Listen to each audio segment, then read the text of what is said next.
আসসালামু আলাইকুম প্রিয় ফুটবল ফ্যান্স।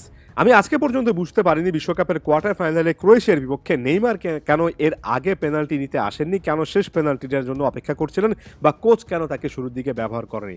আজকে আমি বুঝতে পারলাম না এবং অনেক দিন ধরে আমার মনের মধ্যে প্রশ্নটা থাকবে, কেন পাকেতার মতো পেনাল্টি স্পট কিক টেকার শেষ পর্যন্ত পেনাল্টি নিতে পারলেনই না, এডার মিলিতাওকেও কেন শুরুতে পাঠানো হলো।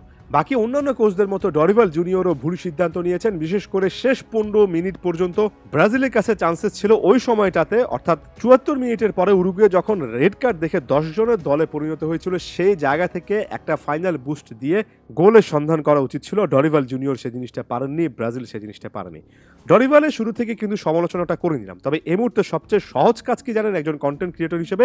সেটা হচ্ছে প্রথমত কোচের ঘাড়ে সকল দায়টা চাপিয়ে দেওয়া, দ্বিতীয়ত ব্রাজিল ফুটবল ফিরে আসবে, কামব্যাক করবে, ব্রাজিলের কাছে এখনো অনেক ট্যালেন্ট আছে, এমন টাইপের কয়েকটা শুনতে ভালো লাগবে ব্রাজিল ফুটবল ফ্যানদের এমন টাইপের কথাবার্তা বলে কন্টেন্টগুলো শেষ করা। শুধুমাত্র বাংলাদেশের কন্টেন্ট ক্রিয়েটর নয়, সারা বিশ্বের কন্টেন্ট ক্রিয়েটরদের মধ্যে আমি এমন টাইপের একটা প্রবণতা দেখতে পারি।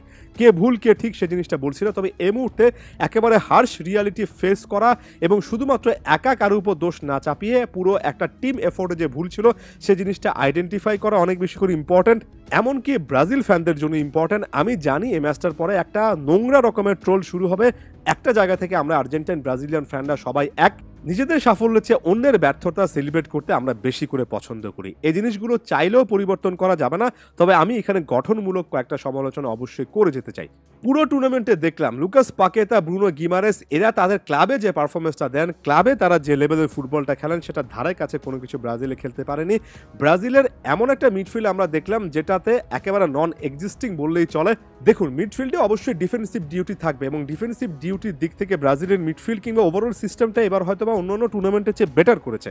তবে মিডফিল্ডারদের তো একটা বড় রকমের দায়িত্ব ফাইনাল থার্ডে পাস জেনারেট করা, ফাইনাল থার্ডে চান্স ক্রিয়েট করার মতো কি পাস পৌঁছানো। লুকাস পাকেতা, ব্রুনো গিমারেস কিংবা গোমেজরা কি সে জিনিসটা করতে পেরেছেন? বিশাল একটা প্রশ্নের জায়গা সেটা কিন্তু থাকে। আরও একটা প্রশ্নের জায়গা থাকে, সেটা হচ্ছে রিয়াল মাদ্রিদের রদ্রিগো, ব্রাজিলের রদ্রিগো কিংবা এর আগে ব্যাক টু ব্যাক ম্যাচে হলুদ কার্ড দেখে, সর্বশেষ ম্যাচে অহেতুক হলুদ কার্ড দেখে ভিনিসিয়াস জুনিয়র যেভাবে ম্যাচটা মিস করেছেন, সত্যিকার অর্থে তারা তাদের ক্লাবে যে সিরিয়াসনেস নিয়ে খেলেন, জাতীয় দলে কি সেটার ছিটে ফোটা দেখা যায়?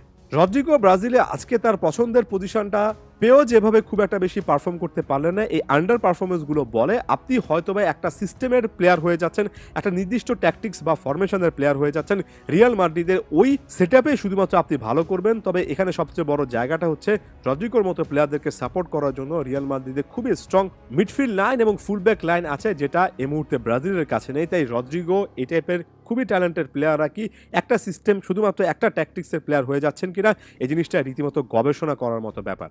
দেখুন, মাত্র 17 বছর বয়সী এনরিক এই টুর্নামেন্টে একেবারে বাজিমাত করে ফেলবেন এমন কোনো কিছু আমি চিন্তা করিনি। এ ম্যাচের দায়ভার আমি সম্পূর্ণরূপে এনরিকের উপর চাপাতেও চাই না। মাত্র 17 বছর বয়সী একজন প্লেয়ারের খেলা আপনি উপভোগ করেন, এর বাইরে একক কৃতিত্বে এ বয়সে কেউ কখনোই কিছু করতে পারে না। ব্যাপারগুলোর জন্য এই মুহূর্তে অপেক্ষা করতে হবে। আরও একবার ডরিবালের প্রসঙ্গে চলে আসি। বলছি না যে সাবস্টিটিউট প্লেয়ারদেরকে আরও আগে নামালে তারা অনেক বড় রকমের কিছু করতে পারতেন, তবে গ্যাব্রিয়েল মার্টিনেলি, এভানিলসন বা স্যাভিও এই প্লেয়ারদেরকে আপনি নামালেন 87-82-82তম মিনিটের সময়। শেষের 3-4 মিনিটে আপনি কি আশা করেছিলেন? শুধুমাত্র সেই ব্যাখ্যাটা আপনি দিতে পারবেন। তার মানে কি ব্রাজিলের আরও একবার কোচ চেঞ্জ করা উচিত? আমার কাছে মনে হচ্ছে এই জায়গায় এসে ব্রাজিলের থামা উচিত। একের পর এক কোচ চেঞ্জ করে কোনো একটা জাদুর কাঠির স্পর্শে ব্রাজিল ফুটবল জেগে উঠবে এমন একটা জিনিস ব্রাজিলের ফুটবল ফেডারেশন ভাবছে, তবে এখানে প্রসেস বিল্ডিং এর উপরে খুব একটা বেশি জোর দেওয়া হচ্ছে না। সবচেয়ে বড় সত্য হচ্ছে, হ্যাঁ, কোচদের নানা রকমের ব্যর্থতা থাকে, তবে আগে যে সকল কোচরা ছিলেন, তিতে হোক, ফার্নান্দো দিনিজ হোক কিংবা এই ডরিবাল জুনিয়র, এরাই কিন্তু ব্রাজিলের ঘরোয়া সিস্টেমের সবচেয়ে সেরা কোচ। তার মানে হচ্ছে হয়তোবা ব্রাজিলের ঘরোয়া ফুটবলে বড় পরিবর্তন আনতে হবে। তার চেয়ে বড় কথা, এই জিনিসগুলো অ্যাকনলেজ করতে হবে যে বছরের পর বছর ব্রাজিলের ডিফেন্স লাইনে অসাধারণ লেভেলের ফুলব্যাক আসছে না। ব্রাজিলের মিডফিল্ডে একজন ক্রিয়েটিভ মিডফিল্ডারের অভাব ব্রাজিলের ফুটবল ইতিহাসে শেষ কবে এতটা প্রকট ছিল সেটা ভেবে পাচ্ছি না, এবং দিন শেষে ব্রাজিলিয়ান ইয়াং স্টাররা কিন্তু তাদের নিজের দলের জার্সিটার মূল্যায়নটা করতে পারছে না, এবং এগুলো সকল কিছুর সামগ্রিক একটা রূপ হিসেবে একের পর এক টুর্নামেন্টে ব্রাজিল কিন্তু ব্যর্থ হচ্ছে।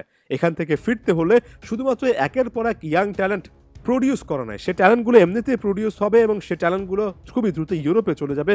ব্রাজিলে যে জিনিসটা পরিবর্তন আনতে হবে সেটা হচ্ছে নিজেদের স্ট্রাকচারে একটা পরিবর্তন আনতে হবে। বিভিন্ন পজিশনে নতুন নতুন প্লেয়ারদেরকে তুলে আনতে হবে এবং তাদেরকে ব্রাজিলের লিগে কয়েকটা বছর বা কয়েকটা সিজন ধরে রেখে ব্রাজিলিয়ান স্টাইলের সঙ্গে একটা পরিচয় করে দিতে হবে এবং এই প্রসেসটাকে কেন্দ্র করে লম্বা একটা প্ল্যানিং রাখা লাগবে। ব্রাজিলের ফুটবলে এই মুহূর্তে স্বকীয়তা, নিজস্ব এই বিষয়টা এতটাই মিসিং যে এখন থেকে কাজ না করলে সামনে কিন্তু আরো বড় রকমের ক্ষতি হওয়ার সুযোগ আছে। এই মুহূর্তটা তাই ব্রাজিল ফুটবলের জন্য আরো একটা হতাশার, আরো একটা কালো অধ্যায় এবং এটাকে মেনে নিয়ে সামনে এগিয়ে চলতে হবে। ধন্যবাদ সবাইকে।